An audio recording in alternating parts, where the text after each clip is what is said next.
વડોદરામાં ઈંધણ બચત અને પર્યાવરણ જાગૃતિના સંદેશ વચ્ચે એક એવી ઘટના સામે આવી છે અને જે ચર્ચાનો વિષય બની છે.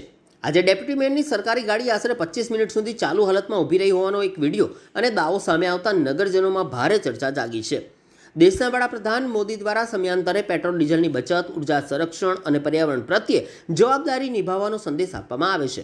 તેના અનુસંધાનમાં અનેક રાજકીય આગેવાનો, સરકારી અધિકારીઓએ પોતાના વાહન કાફલામાં ઘટાડો કર્યો છે. તેમજ ઇલેક્ટ્રિક વાહનોનો ઉપયોગ પણ વધાર્યો છે. આવા સમયે ડેપ્યુટી મેયરની ગાડી લાંબા સમય સુધી ચાલુ હાલતમાં રાખવામાં આવી હોવાના દાવાને લઈને સવાલો ઊભા થયા છે.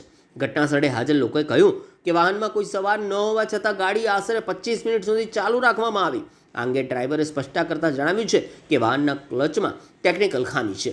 ક્લચ બગડેલો હોવાના કારણે ગાડી બંધ થયા બાદ ફરી સરળતાથી સ્ટાર્ટ થતી નથી, જેથી તકેદારીના ભાગરૂપે વાહન ચાલુ રાખવું પડતું હોવાને તેમણે જણાવ્યું હતું.